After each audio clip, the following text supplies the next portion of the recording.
So we're here at the Westbard Charrette meeting with the Little Falls Watershed Alliance. Thank you for coming again to this meeting. Before we get started, I'd just like us to go around and introduce ourselves and who you're affiliated with.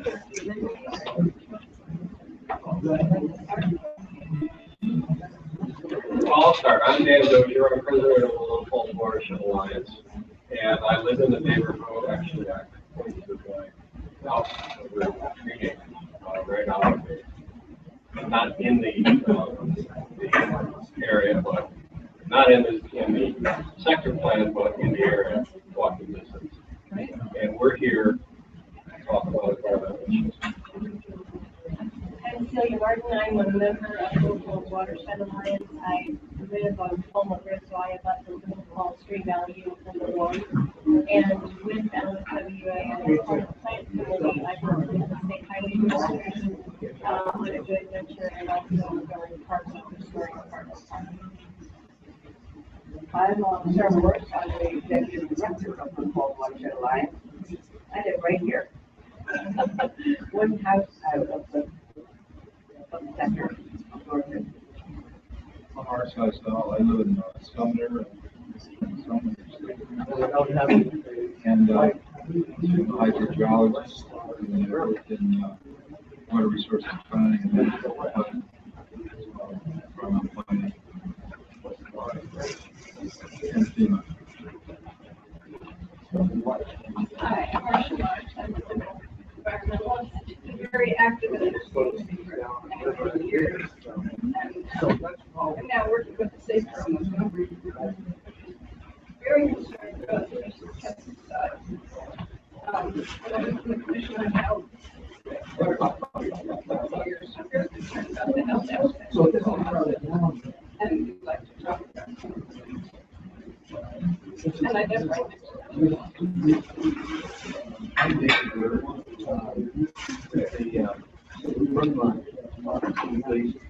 and also I'm the chairman of the committee that represents 8 neighborhood associations working on the ICCB project, redevelopment, which is in the state area, but outside of the community at Westbard. So we have overlapping interests. Little Falls stream goes right behind Vermont. Our kids play there in polluted water. And fortunately, we're not subject to erosion. It's pretty far away from our kids. I've worked for 25 years in EK and the energy department. Consulting now. I'm Catherine Nelson on the environmental team of the Westbard group.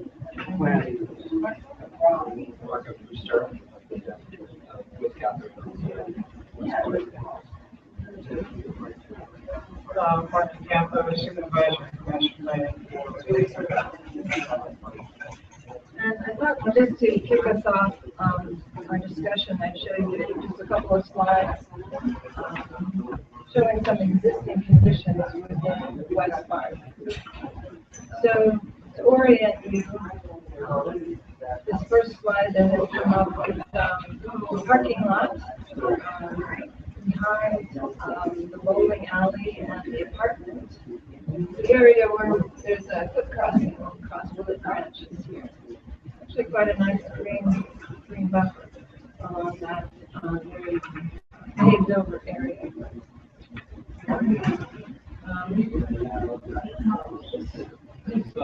Just upstream on the opposite side of River Road. Near Whole Foods. Okay. And this is the condition of Willett Branch, which is a tributary to Little Falls. So just to orient you to this map, this is Little Falls Parkway, and Little Falls stream is here. The confluence of Willett Branch and Little Falls stream is in this location here where the new townhouses are being developed. Massachusetts Avenue here, River Road here, the Whole Foods. This is the building that we're in at this time. Giant buildings here. Right, right. So, from a watershed's perspective, we have this wonderful asset of Willet Branch running right through the middle of your community. So it goes behind the buildings that are along Westbard Road, and then it goes under, actually, this building here, if you go to the parking lot, you can actually look over and see the channel, a channel light section right here before it goes under River Road. Then it goes by the Whole Foods property. There are 3 sections where it goes underground. One is here where the cars are stored at the end of Butler Road. The second one is under American Plant Foods. Again, just continuing north past Whole Foods. It goes underground for quite a long section at the Episcopal School site under their playing field, and then it passes out of the plant. The area in striped is a early 1980s floodplain map. This is something that has continued to be modified. The townhouses on the other side of River Road and Whole Foods are shown entirely within the floodplain. So things have changed a little bit since this watershed, this floodplain study was done. But this little wide section is that parking lot near the footbridge across Willet Branch. So that is still shown as floodplain. It's a little bit narrower here, especially where it goes underground. And then, this is where the new town is. We wanted to show an example of before and after stream restoration, just to cast a vision for turning Willet Branch, which is in this condition at this time, into something a little bit more naturalized. Looking at canopy cover, this is the land cover, what we call a top-down analysis of Westbard. Canopy is our forested areas, but also it measures the trees that coexist with the built environment. So basically, we're looking at the areas that would be shaded in the summertime. That's a pretty healthy 38%, but most of that is in the park, in Little Park. What I like to look at is the impervious area that is unshaded, and that's nearly half of Westbard. It is pavement and parking lots and whatnot, exposed to the sun and very unhealthy and uncomfortable during the summer. So a goal in the master plan might be to reduce this to a more manageable minimum of unshaded impervious.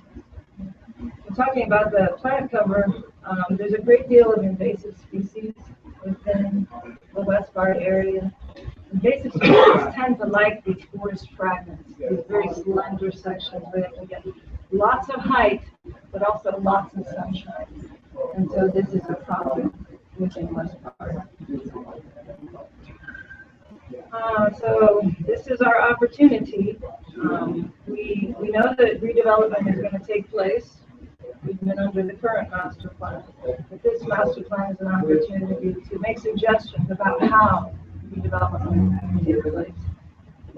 So, just one example of a community that's right kitty corner from a metro station, but it has a beautiful canopy cover, so that's a goal. This is a parking lot in Friendship Heights that is got some substantial trees and wonderful canopy cover.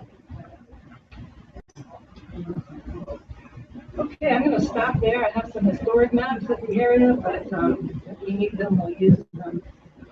What we would like to hear from the Little Falls Watershed Alliance and other interested parties is what your vision and what your goals are for Westbard.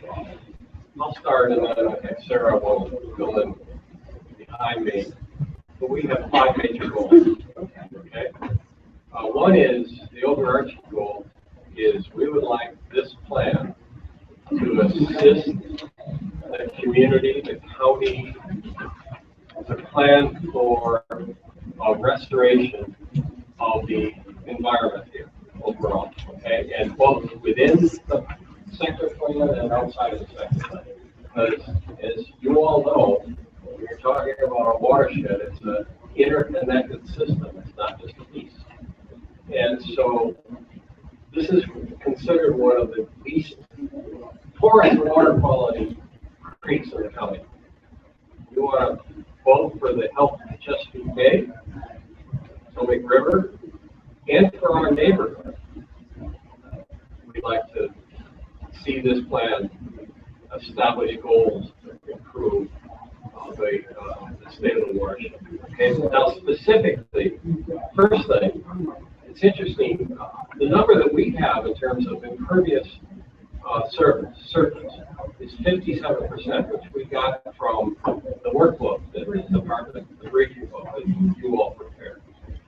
That's a very high number, very high percentage in the sector area. It's obvious, you just look around. And we think that anything that's done in any development, anywhere in the sector plan, needs to increase the amount of green space, and in particular, canopy shade for trees.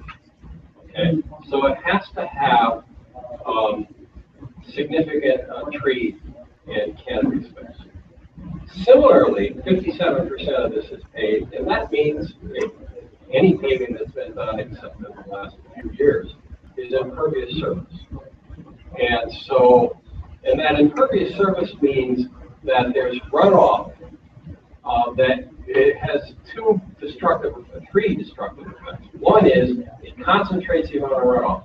Rather than the water percolating into the ground, it flows off and into the creek at larger volumes and at greater speed, higher temperature, and increased contamination, except for the oil and dirt and contamination that's on the pavement.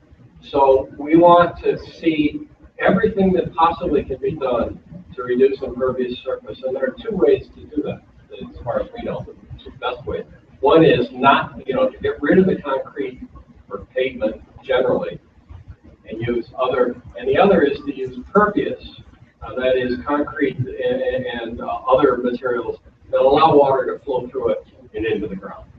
So we want to reduce the amount of impervious surface by a dramatic amount, especially when there's redevelopment.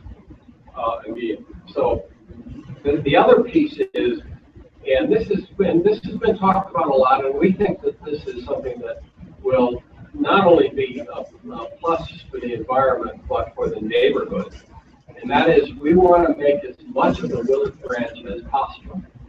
Given the limitations, and we understand, we're not crazy, we understand the limits and the restrictions in terms of floodplain, in terms of space and other things. But even with those limitations, the Willard Branch can become, instead of what it is now, which is essentially an open sewer, it can become an urban jewel. Okay, and we want the Willard Branch to become an attraction for people rather than a repulsion.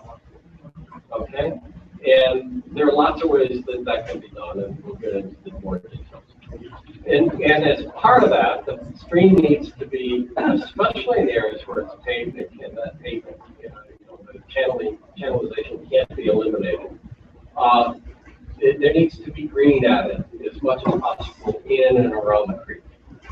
Okay, and the final thing is, and again, I think this is something that everybody in the neighborhood would benefit from, both aesthetically and environmentally, is there needs to be as much green for pocket parks. When you go around and you get rid of some of the impervious surface, some of that surface should be turned into little green spaces for people to enjoy.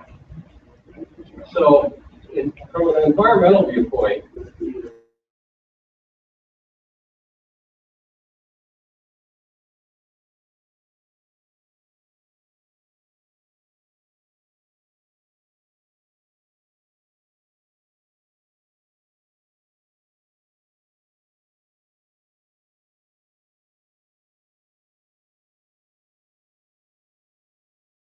in the second plan, but the watershed in the Little Falls Stream Valley generally, to the greatest extent possible. We think over a period of 40 years, that can be accomplished.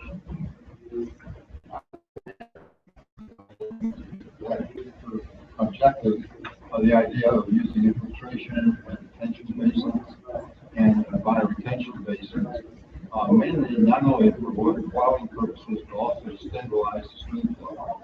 The only thing we would say about retention basins, and we agree that all of those technologies need to be used to stabilize the mini. We would like those technologies to be as green as possible. And by that we mean more rain gardens, less concrete. Okay, so green roofs. I think more in terms of infiltration into the ground. Yes, correct. So yeah, we absolutely understand, and